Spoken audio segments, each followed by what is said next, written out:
ఈ దిన వాక్యము 6వ తారీఖు 7వ నెల 2026 సంవత్సరం. మన దేవుడు ఇస్తున్న చక్కటి మాట. ఫిలెమోనుకు రాసిన పత్రిక 1వ అధ్యాయం 4వ వచనం.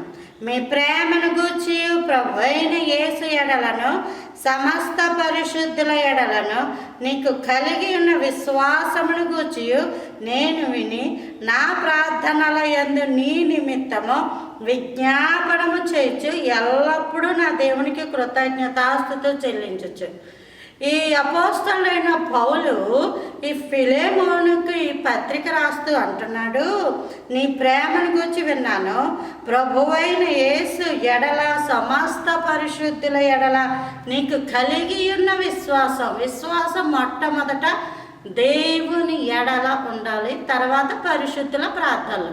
మరి వాళ్ళు ప్రార్థన చేస్తారు, వీళ్ళు ప్రార్థన చేస్తారు, నిజమే కావాలి మనకి, కానీ వాళ్ళ ప్రార్థనల మీద ఆధారపడిపోకూడదు. మొదటగా దేవుని మీద ఆధారపడాలి. మనుషులు ఎప్పుడు మనుషులే, దేవుడు దేవుడే. కాబట్టి మీరు దేవుని మీద ఆధారపడుతూ, ఆయన విశ్వాసం మీద ఆధారపడుతూ, అలాగే ఈ సమస్త పరిశుద్ధుల యొక్క ప్రార్థనల మీద ఆధారపడుతున్నప్పుడు ఆ ప్రార్థనల గురించట వింటున్నారంట. ఈరోజు దేవుని నమ్ముకున్న బిడ్డల్లో ప్రార్థన చాలా తక్కువైపోతుంది.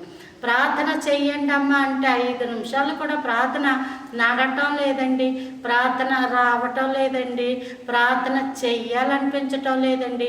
ఇంకా ప్రార్థనను కూర్చోగానే ఆవలింతలు వచ్చేస్తూ ఉంటుంటాయి. సెల్ ఫోన్లు ఇలా చూసుకుంటుంటారు. ఎంత బాధాకరమో, ఎంత దుఃఖకరమో. దేవుడితో నువ్వు మాటలాడటానికి నీకు సమయం ఉండదు, మాటలు రావు. పిచ్చి పిచ్చి మాటలు మాట్లాడమంటే, వాళ్ళతో వీళ్ళతో మాట్లాడమంటే సమయం 1 గంట 5 నిమిషాల్లో అయిపోద్ది. అదే దేవుని సన్నిధిలో కూర్చొని మాట్లాడండి అంటే 5 నిమిషాలు గంటలా చేసేస్తుంటారు. గంట ప్రార్థన అంటే ఇంకా జనాలు కనబడరు. కానీ అమ్మ, అది అంత కరెక్ట్ కాదు. దేవునితో మాట్లాడే అనుభవం ఉండాలి. దేవుడు మనము దేవుడు ఒకలాంటి ప్రత్యేకమైన అనుబంధము కలిగి ఉండే బిడ్డలముగా ఉండాలి. మీ గురించి ఇదిగో ఫలానా బిడ్డ ఇంత బాగా ప్రార్థన చేస్తుంది, ఫలానా బిడ్డ ఇలాంటి ప్రార్థనా పరురాలు అని చెప్పినప్పుడు దేవుని నామం మహిమపరచబడుతుంది. అట్టి కృప దేవుడు మనందరికీ అనుగ్రహించును గాక. Praise the Lord. ఆమేన్.